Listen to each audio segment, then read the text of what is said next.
Hi, I'm Jono, and if you're new here, I do pencil drawings. I always try to answer as many questions as possible in the comment section, but sometimes I can't get to all of them. So a few days ago, I asked you guys to submit some questions that maybe I might have missed, or if you'd just like to get a more personal response to it, I thought I'd make a video answering a bunch of those questions. Also, a huge thank you to Squarespace for sponsoring this video. Let's jump in.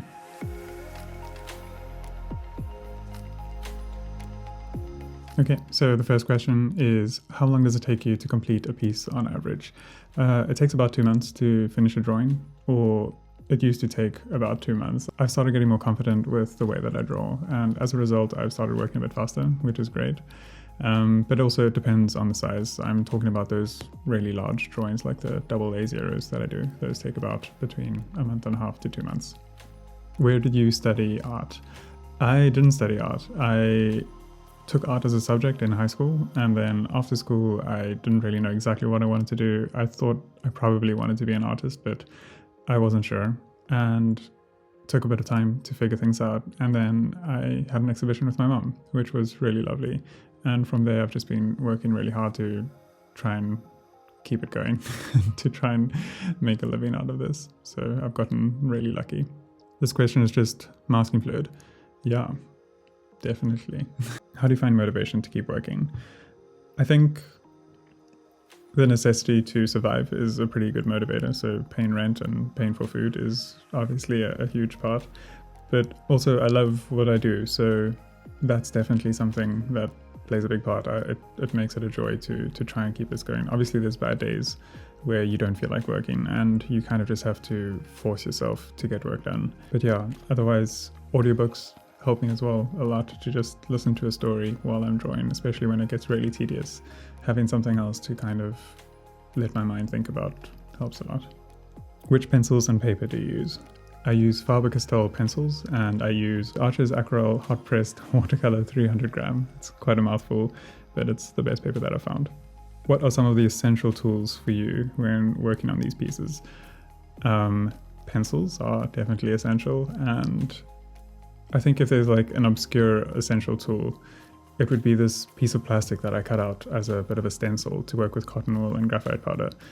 And over the years, that's become such an important tool. Every time I lose it, which is often, I tear my studio apart trying to find it again. So yeah, that's become weirdly an essential tool. Otherwise, kneadable erasers, blending stumps, cotton wool has become really important with the way that I work. Yeah. How many years have you been drawing? I've been drawing professionally since 2009, so that's 11 years now. But before then, I did art in school, and I drew a lot as a kid, so I have no clue most of my life, I suppose. Advice for someone who's just starting. Definitely find what you enjoy drawing and draw as often as you can. Just putting in loads and loads of time is the best thing that you can do. How did you progress over time? Was it practice alone, or did you take some classes too? I think it's just practice alone, but also just having a healthy curiosity for the medium that you're working with. Look at what other artists are doing, and seeing things online as well. You definitely pick up tricks from other people along the way, so it's not exclusively just learning through your own means. I think borrowing from other people is very important. Your favorite drawing? My favorite drawing is actually this. I just drew a circle one time, which was really nice, and I used some solvents to let the ink run, and for some reason I really found it beautiful. It's super simple and kind of silly, but then I think my favorite drawing would be a drawing that I've kept in my lounge for myself, which is just of like a figure covering their head, and for some reason I just really loved it, so I've held on to it. Can you send me a full unedited video of your drawing?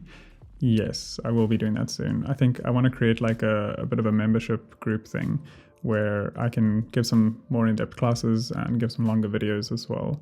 And in that, I'll upload full real-time videos of some of the drawings that I've done, as well as, there's going to be a bunch of things there. I'm trying to work on it and get it to be something really special.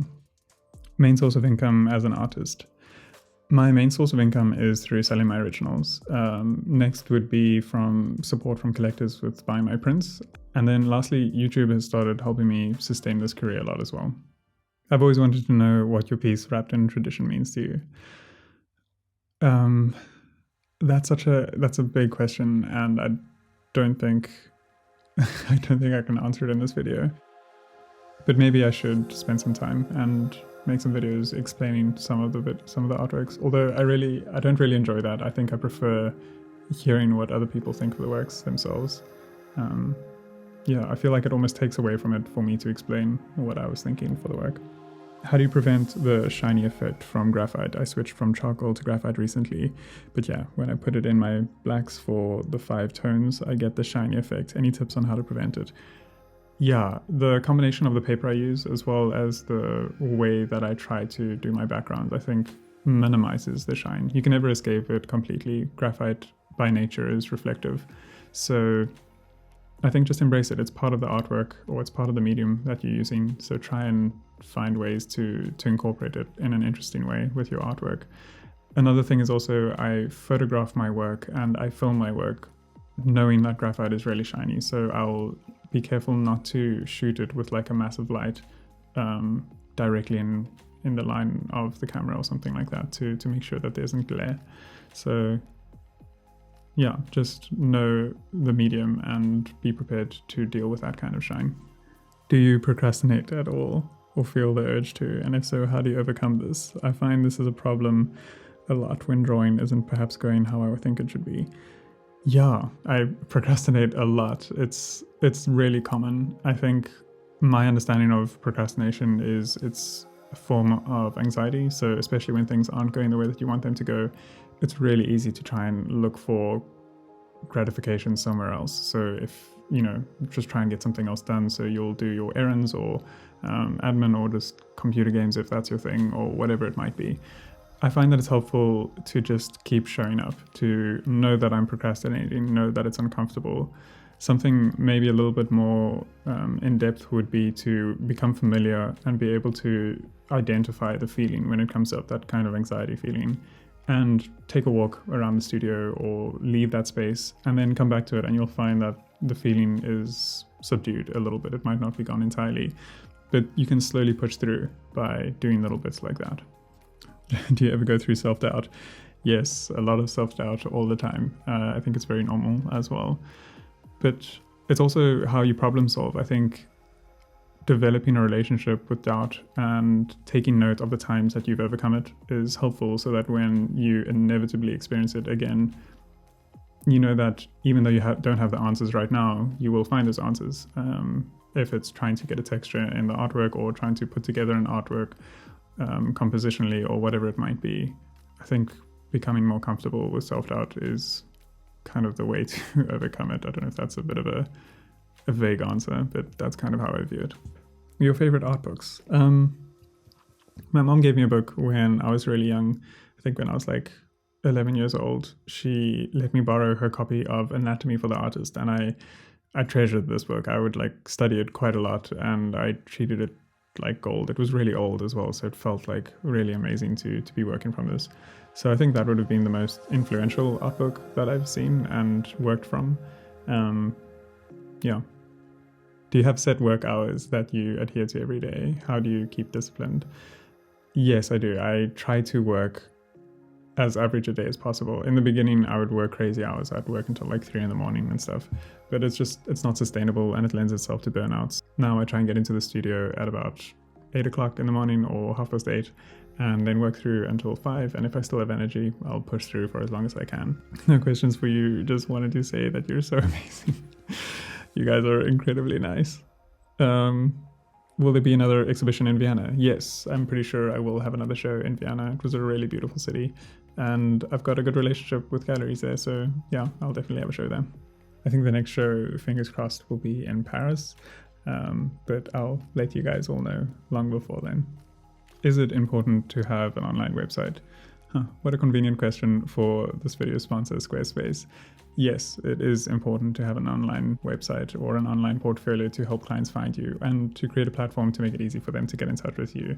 For me, I just felt that Squarespace did this effortlessly. I never had to patch or upgrade anything. I could register a domain with them or set up an online store. And most importantly, I could design a portfolio and show my work the way that I wanted to. Also, every time I got stuck, their amazing support team helped me out instantly. So if you're looking at building a website, give Squarespace a try. And if you decide that you love them, use this offer code and get 10% off your first purchase. Okay, next question. How do you not lose hope midway through a drawing? I think that's a combination of planning. Make sure that when you plan a drawing, it's something that you really want to do. And then also finding the joy in the process as well. I also, like I said, listen to audiobooks a lot while I work, which helps a huge amount, just to have something that you connect to the drawing. A nice kind of little mental trick that I do as well is, if there's a story that you're particularly enjoying, dedicate time, like link it to your work. So only allow yourself to listen to the book while you're drawing. And in that way, it pulls you back to your drawing table and forces you to sit down and get work done so that you can continue with your story. Do you ever sell originals? Yes, I do. How do you outline the drawing in large paper? Is it hard to keep the ratios correct? It is difficult, but I use a grid method to try and make sure that my proportions and ratios are all correct. Which one of your arts took the longest time to finish? By the way, you're doing great, thanks.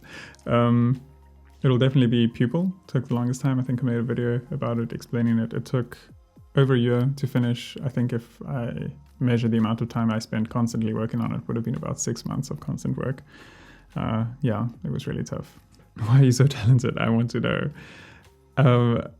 I don't really believe in talent. I think it's just loads and loads of practice and getting lucky with your circumstances as well. It's kind of shit, but there's a lot of luck involved in this kind of stuff. Do you do your prints actual size? No, I don't. My artworks are pretty big. They're double A0 or 164 centimeters by 114 centimeters. And my prints are A0, so they're a lot smaller, which means the detail is also compressed, so they look like quite detail rich, which I really like. Is it ever too late? Definitely no. I think this is quite an interesting one, and something I'm quite passionate about as well is trying to go against this idea that if you aren't the best that you can be at something, then maybe it's not worth pursuing, which I don't know why a lot of my friends and I have this idea. I'm not sure if you guys have that idea as well, or that feeling around things. It's almost, unless you can be really, really good at something, it's just not worth pursuing, which is so limiting. For example, I used to love making music. When I was younger, I thought I was going to be a musician before an artist. And only recently I've kind of decided to start learning how to make music again, which in terms of my friends who are producers or who make music, I'm way behind. I'm not ever going to, get onto that level, but it's still a fun thing. It's a passion. You don't have to be the best or brilliant to do something. It's worth pursuing, even if it's just for fun. And who knows, it could go in a direction and take you places you never thought it would. YouTube's an example of this, actually. This has been an incredible journey for me so far, and it's just been a year that I've been focusing on this channel. And I always thought that it was too late to jump onto that because everything's already been done before, so definitely never too late. Okay, there we go. Guys, thank you so much for submitting all of these questions. It was really nice to read through all of them. Some of them were just really sweet compliments as well, which was lovely. But yeah, let me know if you enjoyed it, if you'd like to see more videos like this, and let me know what you'd like to see in the next one. Thanks for the support. I'll see you in the next one. Bye.